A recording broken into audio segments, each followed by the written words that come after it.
Good morning. Today we are discussing the topic presentation of data. Okay. Here the after collection of the data, the investigator has to organize the data. Here organization consists of classification and tabulation. Classification and tabulation are the two stages of the organizing the data. Okay. ഇപ്പോൾ നമ്മൾ classification already നമ്മൾ പറഞ്ഞു കഴിഞ്ഞു. Here classification means arrangement of data, arrangement of the systematic arrangement of the data in groups or categories. Okay, according to their common characteristics or according to their established criteria. Here, after the classification, the next process is the presentation of data, presentation of the classified data. Usually, there are two important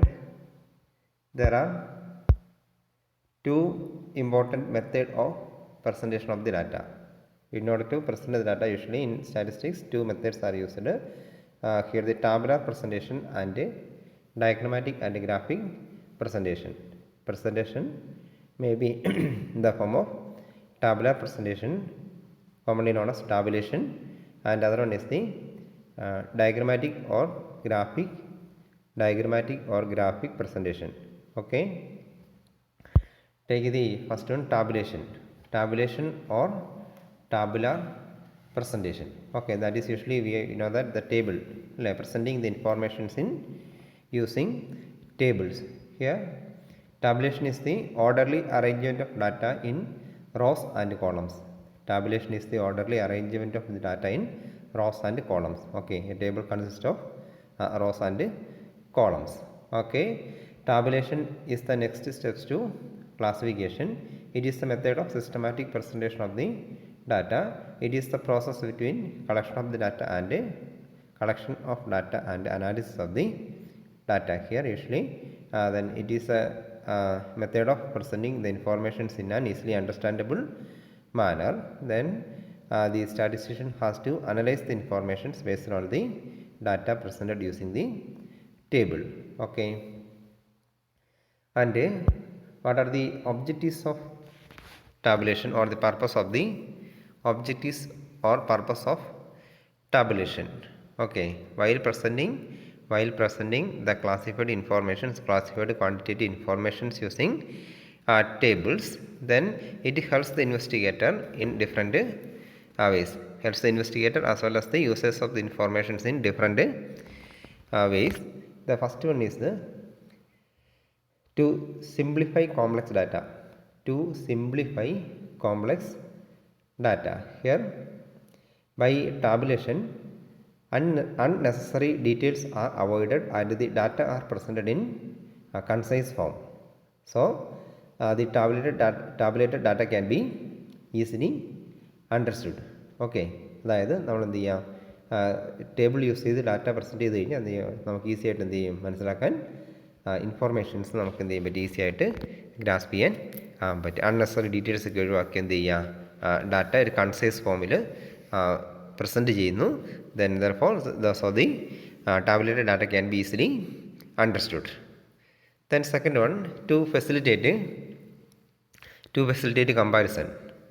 Since the table is divided into various parts, the relationship between the various items in the table can be easily compared. നമുക്ക് എന്ത് ചെയ്യാൻ പറ്റും, ടേബിളിൽ തന്നിരിക്കുന്ന informations നമുക്ക് എന്ത് ചെയ്യാൻ പറ്റും, ഈസി ആയിട്ട് കമ്പയർ ചെയ്യാൻ പറ്റും. അല്ല, നമ്മളിപ്പോൾ നടന്ന തിരഞ്ഞെടുപ്പിൽ നമുക്കറിയാതാണ് നമുക്കറിയാം റിസൾട്ട് വന്ന ദിവസം ഏത് ചാനൽ നോക്കിക്കഴിഞ്ഞാലും ആ ചാനലിൻ്റെ സൈഡിൽ ടേബിളായിട്ട് കൊടുത്തിട്ടുണ്ടാവും അല്ലേ, ഓരോ രാഷ്ട്രീയ പാർട്ടികളുടെ ബേസിൽ ഇപ്പോൾ LDF, UDF അല്ലെങ്കിൽ BJP, അതേഴ്സ് എന്നൊക്കെ രീതിയിൽ കൊടുത്തിട്ട് എന്ത് ചെയ്യും, ടേബിൾ കൊടുത്തിട്ടുണ്ടാവും അല്ലേ. ജില്ലാ പഞ്ചായത്ത്, ബ്ലോക്ക് പഞ്ചായത്ത്, അതുപോലെ തന്നെ ഗ്രാമപഞ്ചായത്ത്.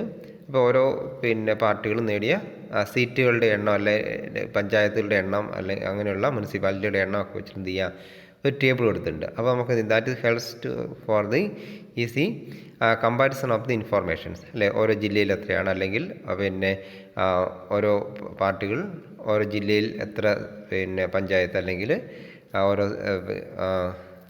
സീറ്റുകളൊക്കെ നേടി എന്നുള്ളതിൻ്റെ എന്ത് ചെയ്യുക, നമുക്ക് കമ്പയർ ചെയ്യാൻ സാധിക്കും. അല്ല, ടേബിളായിട്ടാണ് കൊടുത്തിരിക്കുന്നത് അല്ല. അപ്പോൾ that means it facilitate the comparison. അപ്പോൾ ഡാറ്റ ടേബിളിൽ പ്രസൻറ്റ് ചെയ്ത് കഴിഞ്ഞാൽ നമുക്ക് എന്ത് ചെയ്യും, ഡാറ്റ നമുക്ക് തന്നിരിക്കുന്ന ഇൻഫോർമേഷൻസ് ഈസി ആയിട്ട് കമ്പയർ ചെയ്യാൻ സാധിക്കുന്നുണ്ട്. Okay. And third one, to economise space അല്ലേ. To economise space, unnecessary details are avoided. നമ്മൾ പറഞ്ഞല്ലോ, unnecessary details are avoided. Then therefore economy of space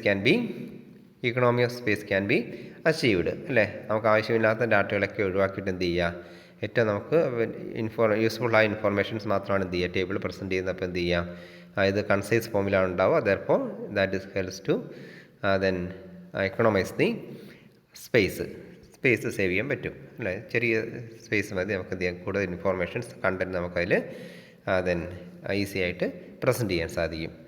and fourth one, to facilitate statistical analysis അല്ലേ. Here the analysis is made on the basis of the informations presented അല്ലേ.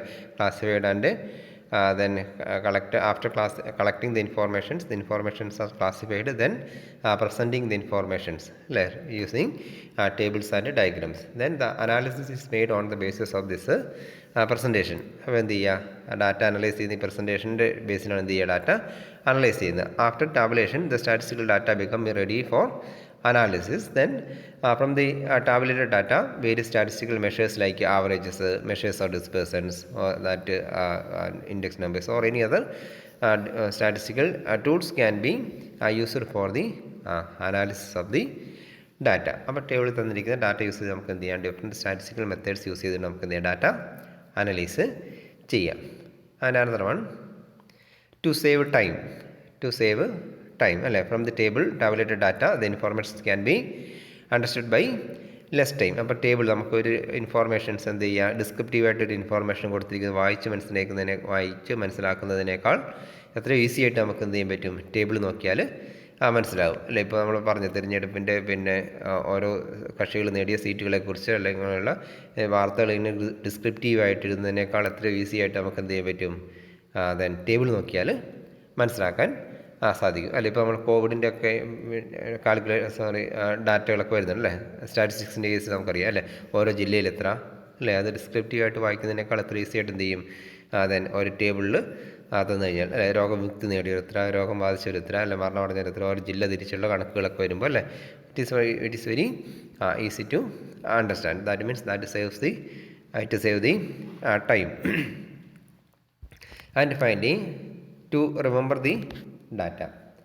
അതായത് എന്ത് ചെയ്യാം, the informations, the items in the table can be easily remembered as they are presented in the systematic manner. അപ്പോൾ നമ്മൾ table കാണുന്ന information നമുക്ക് എന്ത് ചെയ്യും, പെട്ടെന്ന് ഓർമ്മയിൽ നിൽക്കും. ഇതിനേക്കാൾ ഒരു ഡിസ്ക്രിപ്റ്റീവ് ആയിട്ടുള്ള ഇൻഫോർമേഷൻസ് നൽകുന്നതിനേക്കാൾ വളരെ റിമെമ്പർ ചെയ്യാൻ ഈസിയാണ് ഇത് ടേബിളിൽ തരുന്ന ഡാറ്റ. ഓക്കെ. അപ്പോൾ these are the objectives or the purpose of tabulation. Okay. And the next topic is parts of a table. Here we already said that tabulation is the systematic presentation of the data using in rows and columns അല്ലേ. rows and columns നമ്മൾ ടേബിളിലാണ് data present ചെയ്യുന്നത്. Then the number of parts of a table vary from case to case depending upon the nature of the given data. However, the main parts of the table consist of the then following parts. Okay. സാധാരണ രീതിയിൽ എന്ത് ചെയ്യാം, common ആയിട്ട് ഒരു table ഉണ്ടാവേണ്ട, ഒരു table prepare ചെയ്യുമ്പോൾ ആ ടേബിളിൽ ഉണ്ടാവേണ്ട ഡീറ്റെയിൽസ് ഏതൊക്കെയാണെന്ന് നമുക്ക് നോക്കാം. First one table number. Okay. Each table should be numbered. The number may be given either in the center at the top above the title or in the side of the table, left hand side of the table. The number given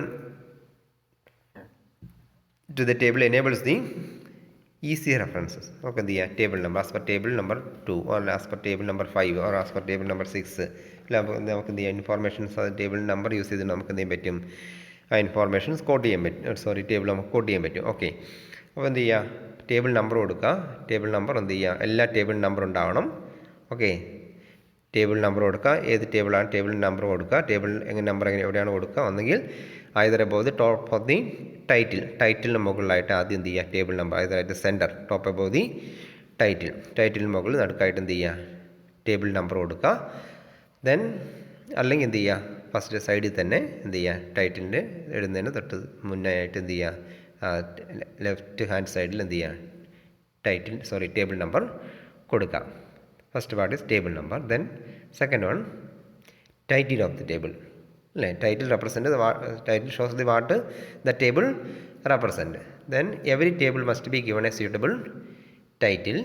A title is a description of the content of the table. The title should be clear, brief and self-explanatory അല്ലേ. അപ്പോൾ title വായിക്കുമ്പോൾ തന്നെ നമുക്ക് മനസ്സിലാവും ഏതാണ് ടേബിളിലുള്ള data എന്താണെന്നുള്ളത് title നമുക്ക് കൃത്യമായിട്ടും മനസ്സിലാവണം അല്ലേ. Title should be precise and clear, brief and self explanatory. Okay, clear ആയിരിക്കണം, ബ്രീഫ് ആയിരിക്കണം അല്ലേ. ടൈറ്റിൽ ക്ലിയർ ആയിട്ട് ദെൻ ടേബിളിൻ്റെ മുകളിൽ ടേബിൾ നമ്പറിന് താഴെയായിട്ട് ടൈറ്റിൽ കൊടുത്തിട്ടുണ്ടാവണം അല്ലേ. Okay, and next one caption or box head. Caption or box head നമ്മൾ പറഞ്ഞതാണ്, ഒരു ടേബിളിന് റോസും കോളംസും ആണുള്ളത് അല്ലേ. കോളംസും റോസും ആണ് ഒരു ടേബിളുണ്ടാവുക. അപ്പോൾ കോളം ഹെഡിങ്ങിനാണ് എന്ത് പറയുക, ഈ ക്യാപ്ഷൻ അല്ലെ ബോക്സ് ഹെഡ് എന്ന് പറയുക. കോളം ഹെഡിന് അല്ലെ. ഇപ്പോൾ ഒരു കോളത്തിൽ നമ്മൾ പറഞ്ഞല്ലോ, ഇപ്പോൾ പിന്നെ 2020 നടന്ന നിയമസഭാ തിരഞ്ഞെടുപ്പിൽ അല്ലേ വിവിധ കക്ഷികൾ നേടിയ പഞ്ചായത്തുകളുടെ എണ്ണം, വിവിധ മുന്നണികൾ നേടിയ പഞ്ചായത്തുകളുടെ എണ്ണം അല്ലാതെ ഇപ്പം എന്ത് ചെയ്യുക, നമ്മൾ ടേബിൾ ഹെഡിങ് ആയിട്ട് കൊടുത്തു. അപ്പോൾ അതിന് ശേഷം എന്ത് ചെയ്യുക, അതിന് റോസ് ഉണ്ടാവും, കോളംസ് ഉണ്ടാവും അല്ലേ. അല്ലെങ്കിൽ വിവിധ കക്ഷികൾ നേടിയ സീറ്റുകളുടെ എണ്ണം, ഓക്കെ. അപ്പോൾ കോളംസ് നമ്മൾ കൊടുത്ത് എന്താണ്, LDF, UDF, BJP, അതേഴ്സ്. അപ്പോൾ ഓരോ 4 കോളം കൊടുക്കുന്നു, ടോട്ടൽ 5 കോളം കൊടുക്കുന്നു വിചാരിക്കുക. അപ്പോൾ ആ കോളം ഹെഡിങ്ങിനാണെന്ന് പറയുക, ഇപ്പോൾ LDF എന്നുള്ളത് ഫസ്റ്റ് കോളം, ദെൻ UDF എന്ന second column, then BJP third column, then others fourth column, then total last column. അപ്പോൾ ഈ ഓരോ കോളത്തിൻ്റെ ഹെഡിങ്ങിനാണെന്ന് പറയുക ക്യാപ്ഷൻ അല്ലെങ്കിൽ ബോക്സ് ഹെഡ് എന്ന് പറയുക. Then it explain what the column represent. ഓരോ കോളത്തിലുള്ള ഡാറ്റ റെപ്രസെൻറ്റ് ചെയ്യുന്നത് എന്താണെന്നുള്ളതാണ് കോളം ഹെഡിങ് ദെൻ കാണിക്കുന്നത്. It may consist of 1 or more column heading. Under column headings there may be sub head അല്ലെ. Column heading തന്നെ എന്ത് ചെയ്യുക, അതിൽ തന്നെ ചിലപ്പോൾ സബ് ഹെഡിങ് കൊടുക്കാം. ഇപ്പോൾ LDF തന്നെ പല കക്ഷികളുണ്ട് അല്ലേ, CPIM അല്ലെ, ദെൻ CPI, മറ്റ് കക്ഷികൾ. ഓരോ അതിൽ തന്നെ വേണം എന്ത് ചെയ്യുക, സബ് ഹെഡ് കൊടുക്കുക. Then the caption should be clearly defined and placed at the middle of the column. കോളത്തിൻ്റെ നടുവിലായിരിക്കും എന്ത് ചെയ്യുക, കോളം ഹെഡിങ് കൊടുക്കുക. ഓക്കെ, അപ്പോൾ caption or box head means column heading ആണ്. And next one stubs. Stubs are designation of the rows. അതായത് row ഹെഡിങ്ങിനാണെന്ന് പറയുക ROW ആണ്, ROWS ആണ് row heading, row heading. Okay, അപ്പോൾ റോ ഹെഡിങ്ങിനാണെന്ന് പറയുന്നത് സ്റ്റബ്സ് എന്ന് പറയുന്നത് അല്ലേ. അപ്പോൾ നമ്മൾ റോ ഹെഡിങ്സിൽ പറഞ്ഞല്ലോ, ഇപ്പോൾ നമ്മൾ ഓരോ കക്ഷികളിൽ നേടിയ സീറ്റുകളുടെ എണ്ണം നമ്മൾ പറഞ്ഞു, ടേബിൾ ഹെഡിങ് പറഞ്ഞു അല്ലെ, ടേബിളിൽ പറഞ്ഞു, അതുപോലെ തന്നെ കോളം ഹെഡിങ് പറഞ്ഞു. ഇനി റോ ഹെഡിങ് ഓരോ റോയിലും അല്ലേ, ജില്ലാ panchayat, block panchayat, then municipality അല്ലെ, ഗ്രാമപഞ്ചായത്ത്, കോർപ്പറേഷൻ. അപ്പോൾ അങ്ങനെയുള്ള എന്ത് ചെയ്യുക, ഓരോ താഴെ എന്ത് ചെയ്യുക, ഓരോ റോയിലും ഓരോ ദെൻ ഡാറ്റയാണ്, ഇൻഫോർമേഷൻസ് ആണല്ലോ. അങ്ങനെയുള്ള റോ ഹെഡിങ്ങിനാണെന്ന് പറയുന്നത് ദെൻ സ്റ്റബ്സ് എന്ന് പറയുന്നത്. Okay, then next body or field അല്ലേ. The most important part of a table is the body or field. അതായത് the body of the table contains the numerical information. Here this is the most important vital part of the table. The collected data are presented in the body of the table. Okay, body here means the quantitative information presented in the table is known as the body. Quantitative data നമ്മൾ present ചെയ്യുന്ന data അല്ലെ, നമ്മൾ പറഞ്ഞ ഓരോ കക്ഷികൾ നേടിയ സീറ്റുകളുടെ എണ്ണം നമ്മൾ ഈ ടേബിൾ പ്രസൻറ്റ് ചെയ്യുന്നു അല്ലേ. അപ്പോൾ എന്ത് ചെയ്യുക, അതിനാണെന്ന് പറയുന്നത് ബോഡി എന്ന് പറയുന്നത്. ഒരു ടേബിളിൻ്റെ എന്താണോ ടേബിളിൽ നമ്മൾ പ്രസൻറ്റ് ചെയ്യുന്നത്, ആ ക്വാണ്ടിറ്റേറ്റീവ് ഇൻഫോർമേഷൻ ആണെന്ന് പറയുന്നത് ബോഡി എന്ന് പറയുന്നത്. Okay, and next one head head note. It is a brief explanatory statement applying to all or a major part of the material in the table. അതായത് ഹെഡ് നോട്ട് എന്ന് പറഞ്ഞാൽ എന്ത് ചെയ്യുക, title കൂടാതെ ഒന്ന് ടൈറ്റിലിൻ്റെ തൊട്ട് താഴെ ബ്രാക്കറ്റിലായിട്ട് ദെൻ ഒരു അഡീഷണൽ ആയിട്ട് ഇൻഫോർമേഷൻസ് പ്രൊവൈഡ് ചെയ്യുന്നത് പറയുക ഹെഡ് നോട്ട് എന്ന് പറയുക. Brief explanatory statement applying to all or major part of the material in the table. It is used to explain certain points relating to the whole table that has not been included in the title. Okay.